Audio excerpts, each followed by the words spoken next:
السلام علیکم جی. تو سوری سب سے پہلے تو اتنی لیٹ ایپیسوڈ دینے کے لیے اور اتنی رات کو بھی ایپیسوڈ دینے کے لیے. خیر میرا پورا ارادہ تھا کہ میں جلدی کر دوں لیکن ٹائم نہیں ملا. بنا وقت ضائع کہ ہم اپنی ناول کو شروع کرتے ہیں. میں پہلے ہی بہت زیادہ لیٹ ہو چکی ہوں. خیر آپ لوگ اب ناول پڑھو ٹھیک ہے، آخر میں باتیں کریں گے. یہ یونیورسٹی کی آخری کلاس کا وقت تھا. ہیر نے دیکھا تھا کہ آج رخسار اس کو کہیں پر بھی نظر نہیں آئی. ان کی آخری کلاس پر وہ کلاس میں داخل ہوئی. ہیر اور حیات دونوں ہی حیران رہ گئی تھی اس کو دیکھ کر. آج وہ پینٹ شرٹ میں نہیں تھی، سر پہ سیاہ چادر لے رکھی تھی. چادر کے اندر سے اس کی ہلکی سبز رنگ کی قمیض شلوار نظر آ رہی تھی. آج وہ شلوار قمیض میں تھی. ہیر کو اس کو دیکھ کر انجانی سی خوشی ہوئی. مطلب رخسار نے ہیر کی بات کو اپنے دماغ میں بٹھایا تھا. وہ ہیر اور حیات کے پاس آ کر بیٹھی. تم نے اپنی کلاس مس کیوں کر دی؟ میں نے صبح سے دیکھا ہے تم کسی بھی کلاس میں نہیں آئی. ہیر نے اس سے پوچھا. وہ مجھے تھوڑا عجیب لگ رہا تھا. کیوں عجیب لگ رہا تھا؟ نہیں بس ایسے ہی. پہلی بار ایسے چادر کی ہے نا؟ رخسار نے ہیر کی طرح ہی چادر کے ایک کونے سے اپنا چہرہ ڈھک رکھا تھا. ہاں شروع میں تمہیں عجیب لگے گا لیکن پھر عادت ہو جائے گی. ویسے میرے حساب سے عجیب لگنا نہیں چاہیے تمہیں. عجیب تمہیں لگنا چاہیے تھا اس وقت جب تم مغربی لباس پہنتی تھی. ہیر بولی تو رخسار دھیمی آواز میں بولی میں دوبارہ کبھی ویسے کپڑے نہیں پہنوں گی. ہیر کو اس کی بات پر خوشی ہوئی. کچھ دیر بعد ان کی کلاس شروع ہوئی. زرمان ان کی پچھلی چیئر پر بیٹھا تھا. جب پروفیسر کو انہوں نے کہتے سنا، میں نے یہ اسائنمنٹ آپ سب کو دے دیا ہے. آپ لوگ 4 لوگوں کے گروپ میں مل کر اس اسائنمنٹ کو کمپلیٹ کر لیں اور مجھے 3 دن تک اسائنمنٹ کمپلیٹ چاہیے. پروفیسر کہتا باہر نکل گیا تھا اور حیات بے ساختہ مسکرائی. ارے ہم تو ویسے بھی 4 ہیں، ہمیں کسی دوسرے کو اپنی ٹیم میں لینے کی ضرورت ہی نہیں ہے. صحیح کہا نا میں نے زرمان بھائی. آپ ہمارا ساتھ دیں گے؟ آپ ہمارے ساتھ ہیں نا؟ ہاں میں تم لوگوں کی ٹیم میں ہوں، زرمان بولا تھا. اچھا تو پھر کب سے ہم اسائنمنٹ شروع کریں؟ کل سے کریں گے. رخسار آج تم بھول گئی ہو، ہمارے گھر جانا ہے تم نے. ہاں میں نہیں بھولی، رخسار نے کہا. چلو پھر ٹھیک ہے، میں ابھی گھر جاتا ہوں، تھوڑی دیر آرام کروں گا، اس کے بعد پھر مجھے تیار ہونا ہے آفس کے لیے. زرمان کہتا اٹھ کر کھڑا ہو گیا. پھر اس نے ہیر کو سامنے دیکھا. وہ بھی اس کے ساتھ ہی کلاس سے باہر نکل رہی تھی جب اس نے آواز لگائی. ہیر ہم اسائنمنٹ کہاں پر کریں گے؟ میں نے یہ فی الحال سوچا نہیں ہے. تم لوگ میرے گھر پر آ جانا، وہاں پر مل کے کر لیں گے. رخسار بولی تھی. نہیں کسی کے گھر جانا ٹھیک نہیں ہے، ہیر نے منع کیا. تو ٹھیک ہے پھر یونیورسٹی کی لائبریری میں بیٹھ کے کر لیں گے. ہاں یہ صحیح ہے. چلو ٹھیک ہے پھر کل کلاس کے بعد لائبریری میں آ جانا. زرمان نے یہ کہتے ہوئے ہیر کو دیکھا. خدا حافظ. وہ سر کو خم دیتا باہر چلا گیا. ہیر کا ڈرائیور آ گیا تھا اور پھر وہ تینوں بیٹھ کے ہیر کے گھر کے لیے نکل گئیں. گاڑی ہیر کے گھر کے باہر رکی. گارڈ نے دروازہ کھولا اور پھر گاڑی اندر داخل ہوئی. وہ تینوں گاڑی سے باہر نکلی اور گھر کے داخلی دروازے سے اندر جانے لگی. البتہ رخسار چاروں طرف نظر گھما رہی تھی. ہیر کا گھر بہت بڑا تھا اور خوبصورت بھی. یہ دوپہر کا وقت تھا اور یقیناً اس وقت دلاور اور اس کے بابا گھر پر نہیں تھے، ایسا ہیر نے سوچا تھا. وہ گھر میں داخل ہوئی تو سامنے لاؤنج میں اس نے دلاور کو بیٹھے دیکھا. ہاتھ میں اس نے ریموٹ پکڑ رکھا تھا. وہ شاید نیوز سن رہا تھا. اس نے دلاور کو دیکھ کر سلام کیا. دلاور نے بس سر ہلا دیا اور پھر پاس میں کھڑی دونوں لڑکیوں کو دیکھا. ایک تو حیات تھی، وہ جانتا تھا. جب دوسری لڑکی پر نظر گئی تو نظر ٹھہر گئی. یہ میرے بھائی ہیں، رخسار نے ہیر کو کہتے سنا. رخسار نے پھر گردن ہلا دی. دلاور صوفے سے اٹھ کر کھڑا ہو گیا. لالا یہ میری دوست ہے رخسار. ہیر بولی تو دلاور نے سر ہلا دی. بیٹھ جاؤ، دلاور نے کہتے ہوئے اپنے گھر کی میڈ کو آواز دے دی تھی تو وہ فوراً باہر آ گئی. جی صاحب جی، رخسار کے لیے کچھ لے کے آؤ، پہلی بار گھر آئی ہیں. دلاور بولا تو ہیر اس کے لہجے پر حیران رہ گئی. وہ کب سے اتنا میٹھا بولنے لگ گیا تھا؟ نہیں اس کی ضرورت نہیں ہے، رخسار بولی تھی. رخسار کو دلاور ایک آنکھ نہ بھایا تھا. رخسار جی، ہم اپنے گھر میں آئے مہمانوں کو بھوکا نہیں رکھتے، وہ بولا تو رخسار خاموش ہو گئی۔ رخسار جی، ہم اپنے گھر میں آئے مہمانوں کو بھوکا نہیں رکھتے، وہ بولا تو رخسار خاموش ہو گئی۔ جب کمرے سے ہیر کی امی باہر آئی تھی، انہوں نے رخسار کے سر پر پیار دیا۔ ماشاء اللہ، بہت پیاری بچی ہے، بالکل ہیر جیسی۔ دیکھو ذرا، دوپٹہ بھی ہیر ہماری بیٹی کی طرح لیتی ہے۔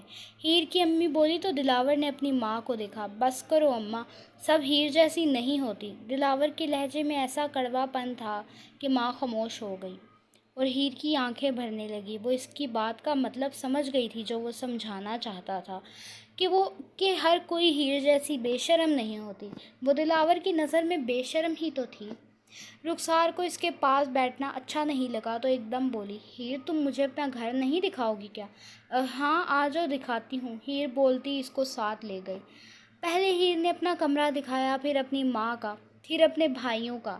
رخسار کو گھر بہت پیارا لگا تھا۔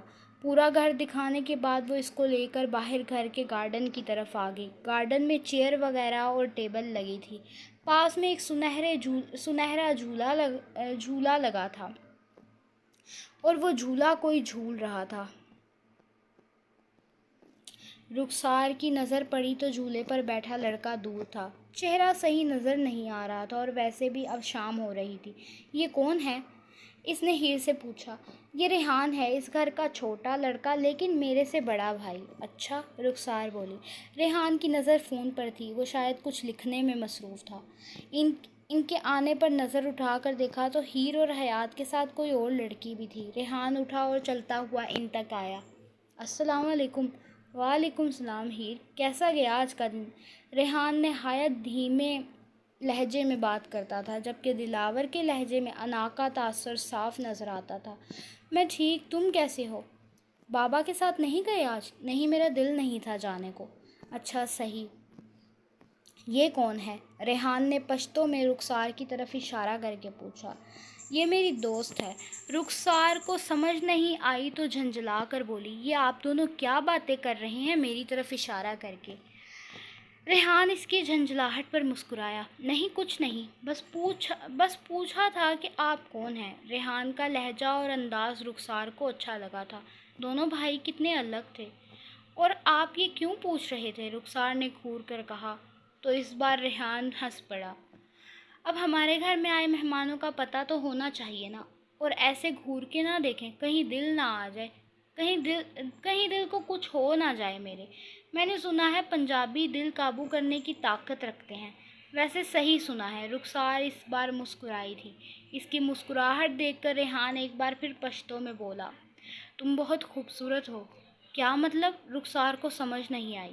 نہیں، کچھ نہیں، یہ کچھ بھی بولتا رہتا ہے۔ ہیر نے اپنے بھائی کو دیکھا۔ کیا بول رہے ہو تم؟ تھپڑ لگا دے گی وہ تمہیں۔ ہیر پشتو میں بولی تو ریحان پھر بولا، میں نے تو بس تعریف کی ہے اس کی۔ ہاں تو اردو میں کر دیتے نا۔ لیکن اردو میں مزہ نہیں آتا، اس کو سمجھ آ جاتی نا۔ تمہارا کچھ نہیں ہو سکتا ریحان، ہیر بولی تو ریحان ہنس پڑا۔ صحیح ہے، آپ لوگ باتیں کریں، میں ذرا اپنے کمرے میں جا رہا ہوں، وہ کہتا جانے لگا جب رخسار بولی، لیکن مجھے کیا کہا تھا پشتو میں ابھی؟ ریحان نے اس کو دیکھا اور ایک بار پھر بولا۔ رخسار نے اپنا سر پکڑ لیا۔ آخر وہ کیا کہہ رہا تھا؟ یا اللہ، یہ پشتون لڑکے۔ لیکن کچھ دیر بعد رخسار چلی گئی۔ البتہ جاتے ہوئے دلاور نے پوچھا تھا کہ میں چھوڑ دوں آپ کو؟ وہ اس وقت اپنی گاڑی میں بیٹھا تھا اور تیز رفتار سے گاڑی چلا رہا تھا جب یکدم گولیوں کی آواز آئی تھی۔ اس کی گاڑی کے ٹائر کسی نے پنچر کر دیے تھے۔ اس نے یکدم گاڑی کی بریک لگائی تھی اور نیچے کی طرف جھکا تھا۔ گولیوں کی آواز بند ہوئی تو اس نے سر اٹھا کر دیکھا۔ پیچھے کوئی موٹر سائیکل والے 3 لڑکے تھے۔ وہ اب موٹر سائیکل سے اتر کر اس کی گاڑی کی طرف آئے اور گاڑی کا دروازہ کھول کر دیکھا۔ جیسے ہی گاڑی کا دروازہ کھولا، یوسف نے ان میں سے ایک کو گردن سے دبوچ لیا۔ باقی کے 2 فوراً پیچھے ہوئے تھے۔ اصغر نے بھیجا ہے نا تمہیں؟ یوسف بولا تو وہ خاموش رہے۔ بتاؤ، اس نے بھیجا ہے نا تجھے؟ نہیں بتایا تو مار دوں گا تم سب کو۔ تو ان میں سے ایک لڑکا فوراً بول پڑا، ہمیں معاف کر دو، اصغر نے کہا تھا تمہیں زخمی کر کے اس کے گھر لے کے آنا ہے۔ اچھا، تو اس کے گھر لے کے جانا ہے؟ ہاں، تو چلو آؤ لے کے جاؤ پھر اس کے گھر۔ باس ہم لے آئے ہیں پولیس والے کو۔ یہ اصغر کے گھر کی پچھلی طرف کا علاقہ تھا۔ وہ سنسان علاقہ تھا۔ وہ لوگ یوسف کو گھسیٹتے ہوئے لے کر آئے تھے۔ اصغر کے دل کو ٹھنڈک پہنچی تھی۔ بہت اچھا کیا تم لوگوں نے، بہت انعام دوں گا میں تم تینوں کو، اصغر بولا۔ اصغر نے یوسف کو دیکھا۔ اس کے چہرے پر چوٹ کے نشان تھے۔ ایسا لگ رہا تھا اسے بری طرح سے مارا گیا تھا اور وہ بے ہوش تھا۔ ان تینوں لڑکوں نے اس کو لا کر کرسی پر بیٹھا دیا۔ اصغر اب اس کے اٹھنے کا انتظار کر رہا تھا اور یوسف کے گرد چکر کاٹ رہا تھا۔ 5 منٹ گزرے، پھر 10 منٹ، پھر 20، اور یوسف نے اپنی ہلکی ہلکی آنکھیں کھولی۔ اصغر نے فوراً اپنی پسٹل یوسف کے سر پر تانی۔ بہت اڑتا تھا نا تو یوسف، دیکھ آج تو میری قید میں ہے، یہاں سے تجھے کوئی نہیں بچا سکتا، اور تیرے میں تو اٹھنے کی ہمت بھی نہیں ہے کہ تو خود کو بچا سکے۔ کہاں ہے تیرا وہ کامران خان؟ اس کو تو پتہ بھی نہیں ہوگا کہ تو اس وقت میرے پاس ہے، اور کچھ دیر میں تو مرنے والا ہے۔ تجھے میں اپنے ہاتھوں سے ماروں گا، بالکل اس جگہ جہاں تو نے میرے بیٹے کو گولی ماری۔ تو نے میرے بیٹے کو مار دیا، میں تجھے چھوڑوں گا نہیں، اصغر چلا کر بولا۔ مجھے معاف کر دیں اصغر صاحب، یوسف بولا تو اصغر ہنسنے لگا، اور اصغر کی ہنسی تب رکی جب یوسف کرسی پر سیدھا ہو کر بیٹھا۔ تجھے کیا لگتا ہے میں تجھے ایسا کہوں گا، مجھے معاف کر دیں اصغر صاحب؟ یہ تو بالکل ٹھیک ہے، اس کو کچھ نہیں ہوا۔ تم لوگ اس کے ساتھ ملے ہوئے تھے؟ اصغر کے چہرے پر اب خوف تھا۔ نہیں، یہ میرے ساتھ ملے ہوئے نہیں تھے، بس اپنی جان بچانے کی کوشش کر رہے ہیں۔ اور تو مجھے مارنا چاہتا ہے؟ مار، یوسف کھڑا ہوتا بولا۔ اصغر مار مجھے، کیونکہ میں زندہ رہ گیا تو جیل جائے گا، ایک پولیس والے پر حملہ کرنے کے جرم میں۔ مار اصغر، وہ چلا کر بولا تھا۔ تجھے پتہ ہے تیرے یہ آدمی میرا کچھ نہیں بگاڑ سکے، یہ سارے تیرے خریدے ہوئے تھے، لیکن پیسہ زیادہ وقت تک نہیں بولتا۔ اصغر کے ہاتھ میں پکڑی گن اب کانپنے لگ گئی تھی۔ وہ بری طرح ڈر گیا تھا۔ یوسف، تیرے پاس کوئی ثبوت نہیں ہے میں نے تیرے پر حملہ کیا ہے، تو مجھے جیل کیسے بھیجے گا؟ یوسف اس کی بات پر کہا لگا کر ہنسا۔ تجھے کیا لگتا ہے میں نے تیاری نہیں کی کیا آنے کی؟ میری شرٹ میں کیمرہ لگا ہوا ہے، باہر تیرے گھر سے کچھ فاصلے پر پولیس والوں کی گاڑیاں کھڑی ہیں، اور اس وقت یہ فوٹیج ان کے لیپ ٹاپ میں چل رہی ہوگی، بس وہ اندر ہی آ رہے ہوں گے۔ ہاتھ میں پکڑی پستول اصغر کے ہاتھ سے نیچے گر گئی۔ مطلب اس کا جیل جانا پکا تھا۔ اس نے ان 3 لڑکوں کو دیکھا۔ حرام زادو، تم لوگوں کو نہیں چھوڑوں گا میں۔ اصغر صاحب جی، ہمیں معاف کر دیں، یہ اس نے کہا تھا، اگر ہم ایسا نہ کرتے تو یہ ہمیں مار دیتا۔ ہمیں معاف کر دیں صاحب جی۔ یوسف اٹھا اور نیچے گری پسٹل اٹھائی اور باری باری سامنے کھڑے 3 لڑکوں کو دیکھا۔ تم جیسے لوگ اگر زندہ رہے نا تو تم لوگ ان درندوں کا ساتھ دو گے، یوسف نے کہتے ہوئے ان تینوں پر گولی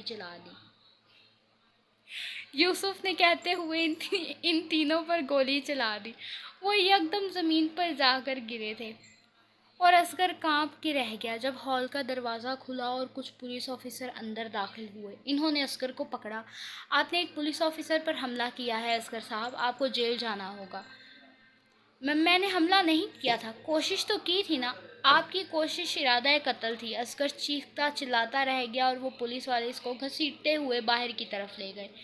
یہ منظر قاسم کے ہوٹل کا تھا۔ وہ اس وقت ریسیپشن پر کھڑا ریسیپشنسٹ سے آنے والے گیسٹ کے بارے میں تفصیلات لے رہا تھا۔ ٹھیک ہے سمین، تم دھیان رکھنا سب گیسٹ کا، میں ذرا گھر جا رہا ہوں۔ قاسم، کتنی بار کہا ہے سر کہا کرو، لیکن میں آپ کو جانتی ہوں اتنے وقت سے۔ جانتی ہو اس کا مطلب یہ نہیں کہ نام بلا لو۔ اچھا جی سر، کیا آپ کافی پینے چلیں گے میرے ساتھ؟ کس خوشی میں، اتنا فارغ نظر آتا ہوں میں۔ سمین نے اس کو دیکھا۔ وہ کتنے وقت سے کوشش کر رہی تھی اس سے دوستی کرنے کی، لیکن مجال ہے کہ وہ صحیح سے بات بھی کر لے اس سے۔ سمین اچھی لڑکی تھی، لیکن کہیں نہ کہیں اس کو قاسم اچھا لگنے لگ گیا تھا، اور اس کا ارادہ تھا کہ قاسم اس سے دوستی کر لے، اور کیا پتہ دوستی محبت میں بدل جائے، لیکن وہ ایسا نہیں کرتا تھا۔ جبکہ قاسم کو تو شاید وہ پسند بھی نہیں تھی۔ وہ ہمیشہ جان چھڑواتا تھا اور اس سے صحیح سے بات بھی نہیں کرتا تھا۔ پہلے یہ سمجھتی تھی کہ شاید قاسم کام کی وجہ سے ایسا کرتا ہے، لیکن نہیں، وہ تھا ہی ایسا۔ یوسف اس وقت اپنے واش روم میں فریش ہو رہا تھا۔ اس نے ایک نظر شیشے میں خود کو دیکھا۔ اس کے چہرے پر جگہ جگہ چوٹ کے نشان تھے۔ اس نے صابن پکڑا اور اپنے چہرے پر لگایا، پھر اس نے پانی سے اپنا منہ دھویا اور وہ نشان غائب ہو گئے۔ یوسف مسکرایا اور باہر کی طرف آیا۔ یاسر، کیا پہلے تم میک اپ آرٹسٹ تھے؟ کیا نشان بنائے تھے تم نے؟ اصغر کو لگا کہ یہ حقیقت ہے، بس سر کبھی گھمنڈ نہیں کیا اس بات کا۔ میک اپ آرٹسٹ تو نہیں تھا، لیکن پولیس جوائن کرنے سے پہلے اپنی بہنوں کا بھائی بھی تو تھا، تو بس کبھی وہ میرے منہ پر میک اپ کرتی تھیں تو کبھی میں ان کے منہ پر۔ اکلوتا بھائی ہوں نا سر۔ یوسف اس کی بات پر قہقہہ لگا کر ہنسا۔ اچھا، تو اب کہاں پر ہیں تمہاری بہنیں؟ سر جی 2 ہی بہنیں ہیں اور دونوں کی شادی ہو گئی۔ صحیح، چلو اب تم جاؤ اپنے گھر، مجھے ذرا کہیں باہر جانا ہے۔ ٹھیک ہے سر جی، یاسر کہتا اس کے گھر سے باہر نکل گیا۔ یوسف بھی اس کے ساتھ ہی نکلا تھا۔ یاسر گھر کے راستے پر نکل گیا اور یوسف ایک مال کے اندر آ گیا۔ اس نے وہاں سے کچھ کپڑے خریدنے تھے۔ وہ شاپ کے اندر داخل ہوا اور جب وہ اس شاپ سے نکلا تو نکلتے وقت وہ بے ساختہ کسی سے ٹکرایا تھا۔ ٹکرانے والی کوئی لڑکی تھی جو اس کے ٹکرانے پر ایک دم سے چیخ کے غصے میں بولی تھی، اندھے ہو کیا، نظر نہیں آتا؟ جب اس لڑکی نے نظر اٹھا کر یوسف کو دیکھا تو ایک دم خاموش ہو گئی۔ آپ؟ جی میں۔ یوسف نے حیات کو دیکھا۔ ویسے پوچھ سکتا ہوں آپ یہاں پہ کیا کر رہی ہیں؟ انسان مال میں کیوں آتا ہے؟ چیزیں لینے۔ نہیں، میں چیزیں لینے نہیں آئی، آوارہ گردی کرنے آئی ہوں یہاں پر۔ چلیں پھر مل کر لیتے ہیں آوارہ گردی۔ انسپیکٹر، آپ کو کوئی کام نہیں ہے؟ انسپیکٹر نہیں ہوں میں، ASP ہوں۔ وہی تو، پولیس والے ہی ہیں نا؟ جی صحیح کہا۔ فی الحال تو مجھے کوئی کام نہیں ہے، میں بالکل ویلا ہوں۔ اس کے انداز پر حیات کو ہنسی آئی۔ ویسے آپ کی باتیں سن کر لگتا نہیں ہے، کیا آپ نے کسی مجرم کو پکڑا بھی ہوگا صحیح سے؟ اتنے آرام سے بات کرنے والے مجرموں کو کیسے پکڑ لیتے ہوں گے؟ اور کوئی پولیس والا اتنے پیار سے بات کر بھی کیسے سکتا ہے؟ مجرموں سے میں ایسے بات نہیں کرتا نا۔ اچھا، تو پھر کیسے بات کرتے ہیں مجرموں سے آپ؟ ان سے میں بات نہیں کرتا، میری پسٹل بات کرتی ہے۔ اچھا، تو مطلب آپ سب کو ٹپکا دیتے ہیں؟ ہاں، تقریباً یہی سمجھ لیں۔ بہت کم لوگ ہیں جو میرے سے بچ گئے، اور جو بچ گئے وہ اس وقت جیل میں ہیں۔ اچھا، تو آپ کے اوپر والوں نے آپ کو ٹرانسفر کرنے کا نہیں سوچا؟ نہیں، میرے ہونے سے شہر کے حالات ٹھیک رہتے ہیں، اس لیے کسی نے نہیں سوچا میرے ٹرانسفر کرنے کا۔ وہ اب ساتھ ساتھ چلتے باتیں کر رہے تھے۔ کافی پئیں گی میرے ساتھ؟ چلیں، صحیح ہے انسپیکٹر صاحب، آج آپ کی طرف سے صحیح کافی ہم بھی تو دیکھیں پولیس والے پیسہ خرچ کرتے ہیں کہ نہیں، یا پھر رشوت ہی کھاتے ہیں۔ آپ ہیر کی دوست ہیں، آپ کو ہیر نے یا پھر ان کے گھر والوں میں سے کسی نے بتایا نہیں کہ میں غریبوں کا حق نہیں کھاتا؟ ویسے ہیر نے بتایا تو تھا، لیکن میں یہی بات آپ کے منہ سے سننا چاہتی تھی۔ چلیں، سن لی ہے تو پھر چلتے ہیں اب کافی پینے۔ یوسف نے کہتے ہوئے ہاتھ کے اشارے سے اسے آگے چلنے کو کہا۔ ویسے ہی رات کا وقت ہو رہا تھا۔ وہ مال سے نکل آئے تھے۔ پاس ہی میں ایک چھوٹا سا کیفے بنا تھا۔ وہ اندر داخل ہوئے۔ اس نے 2 کپ کافی آرڈر کی۔ آدھی کافی وہاں بیٹھ کر پی اور پھر آدھی کو دونوں ہاتھ میں لے کر باہر آ گئے، اور پھر وہ دونوں ٹہلتے ہوئے باتیں کر رہے تھے جب پاس سے ایک موٹر سائیکل والا لڑکا گزرا۔ اس کی موٹر سائیکل کی رفتار ہلکی تھی۔ حیات کے پاس سے گزرتے ہوئے بولا، واللہ کتنی خوبصورت لڑکی ہے، نظر نہ لگ جائے رات کے اس وقت یہاں پر میرے بنا کیا کر رہی ہو، کہاں جا رہی ہو؟ وہ بولا اور ایک دم موٹر سائیکل کی رفتار بڑھا دی۔ اس کی بات سن کر یوسف کی پیشانی پر سلوٹیں پڑی۔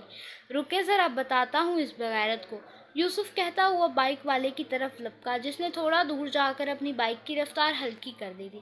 چھوڑیں، کیا ہو گیا ہے، ان کا تو کام ہی یہ ہے۔ یہ ہوتا کون ہے آپ کو اس طرح سے کچھ کہنے والا؟ اس خبیث کے بچے کو میں دیکھتا ہوں۔ یوسف بولا تو حیات نے اس کو بازو سے پکڑ کر روکا۔ وہ بہت دور ہے، اپنی یہ پولیس گردی یہاں پر نہ دکھائیں۔ لیکن وہ ہوتا کون ہے آپ کو چھیڑنے والا؟ ایسے لوگوں کا کام ہی یہ ہوتا ہے، تو ایسے لوگوں کو سدھارنے کے لیے ہی پولیس میں آیا ہوں میں۔ یوسف آگے بڑھنے لگا تو رخسار نے اس کی ٹی شرٹ کے بازو سے اس کو پکڑا اور پھر کھینچ کر اپنی طرف گھمایا۔ اگر اب آپ کچھ بولے تو آپ کی پسٹل سے آپ کو ہی مار دوں گی۔ چپ چاپ چلیں، اب میرا دماغ خراب نہ کریں۔ یوسف نے ایک نظر حیات کو دیکھا اور پھر خاموشی سے چلنے لگا۔ البتہ وہ بار بار پیچھے دیکھ رہا تھا۔ پیچھے اس کے حیات چل رہی تھی، جو اس کے بار بار پیچھے دیکھنے پر گھور کے اس کو آگے چلنے کا اشارہ کرتی، اور پھر وہ آگے چلنے لگتا۔ یوسف نے گہرا سانس لیا اور پھر دھیمی آواز میں بڑبڑایا، مرد صرف اپنی پسندیدہ عورت سے ہی ڈرتا ہے، پھر وہ چاہے ASP ہی کیوں نہ ہو۔ لیکن خیر، چھوڑوں گا تو نہیں اس کو میں۔ یوسف منہ میں بڑبڑایا تو حیات نے اس کو دیکھا۔ کیا بول رہے ہیں آپ؟ نہیں، کچھ نہیں، میں تو بس ایسے ہی بول رہا تھا۔ کافی اچھی ہے نا؟ ہاں، کافی اچھی ہے، لیکن آپ کا دماغ درست نہیں لگ رہا مجھے۔ نہیں، میرا دماغ بالکل درست ہے۔ چلیں میں آپ کو گھر چھوڑ دیتا ہوں آپ کے۔ ٹھیک ہے، حیات بولتی اس کی گاڑی میں بیٹھ گئی۔ گاڑی انہوں نے تھوڑے فاصلے پر کھڑی کی تھی۔ سرمان اپنے کمرے میں بیٹھا تھا۔ اس نے ہیر کو میسج کیا۔ کچھ دیر بعد اس کا جواب آ گیا تھا۔ جی میں ٹھیک ہوں، آپ کو کوئی کام تھا؟ نہیں، بس آپ کا حال پوچھنا تھا، صبح زیادہ بات نہیں ہو سکی۔ ہاں صحیح کہا آپ نے۔ اچھا ہیر، کل آپ آئیں گی نا؟ کہاں؟ ارے یونیورسٹی۔ جی آؤں گی۔ اچھا صحیح، میں انتظار کروں گا۔ کیوں انتظار کیوں کریں گے؟ کیا آپ نہیں جانتی؟ نہیں، میں نہیں جانتی، آپ بتا دیں۔ کیونکہ آپ کو نہ دیکھوں تو سکون نہیں آتا۔ اس کی بات پر دوسری طرف بیٹھی ہیر کے گال سرخ ہوئے تھے۔ اچھا، کب تک انتظار کر سکتے ہیں پھر؟ اپنی آخری سانس تک انتظار کروں گا آپ کا۔ کبھی تو محبت ہوگی آپ کو، دنیا والوں کی پرواہ کیے بغیر۔ ہیر لاجواب ہو گئی۔ مجھے ڈر لگتا ہے محبت کرنے سے۔ آپ کو کبھی محبت نہیں ہوئی نا، اس لیے ہیر۔ جب محبت ہوگی تو کسی چیز سے ڈر نہیں لگے گا۔ ہاں جی، تو کیسی لگی آج کی ایپیسوڈ؟ تم لوگوں کو پتا ہے مجھے تم لوگوں کی وجہ سے 2 دفعہ وائس اوور کرنا پڑا، اور میری آنکھیں اس وقت چنی ہوئی ہیں نیند کی وجہ سے کیونکہ میری نیند نا، مطلب ابھی مجھے بہت نیند آ رہی ہے، میں صبح سے بہت جلدی سے اٹھی ہوئی ہوں، اور اب میری آنکھیں، مجھے صحیح سے نا ناول جب میں وائس اوور دے رہی ہوں مجھے صحیح سے کچھ نظر نہیں آ رہا تھا، اتنی میں نے بولتے ہوئے غلطیاں کی ہیں، اور لکھتے ہوئے بھی میں نے کسی حد تک بہت غلطیاں کی ہیں۔ خیر، اسے اگنور کرنا، اور آخر میں تم لوگوں کو اگر وہ بھیانک سی گھنگروؤں والی آواز آئے تو اس کو اگنور کرنا، کیونکہ میری جو کیٹو ہے نا میرے ارد گرد گھوم رہی ہے، چوچو اب یہ نہ کہنا میں نے سلار کے نام پہ اس کا نام رکھ دیا، بس اس کا ایسے ہی نام رکھا ہے چوچو، تو وہ میرے ارد گرد گھوم رہی ہے اور مجھے بہت تنگ کر رہی ہے وہ، ٹھیک ہے، اور اس کی وجہ سے بیچ میں میری ہنسی بھی نکل گئی تھی۔ خیر، اس کو اگنور کرنا ہے، ٹھیک ہے، اور باقی دیکھتے ہیں تم لوگوں کو ایپیسوڈ کیسی لگی ہوگی، اور اگر اچھی لگی تو چینل کو سبسکرائب کر دو، ویڈیو کو لائک شیئر کمنٹ کر دو، اور اگلی ایپیسوڈ کی فی الحال امید نہ کرنا میرے سے، کیونکہ گرمی بہت ہے، میرا لکھنے کو دل نہیں کرتا، مطلب میرا کچھ کرنے کو دل نہیں کرتا، میں بہت نالائق ہو گئی ہوں۔ اللہ حافظ۔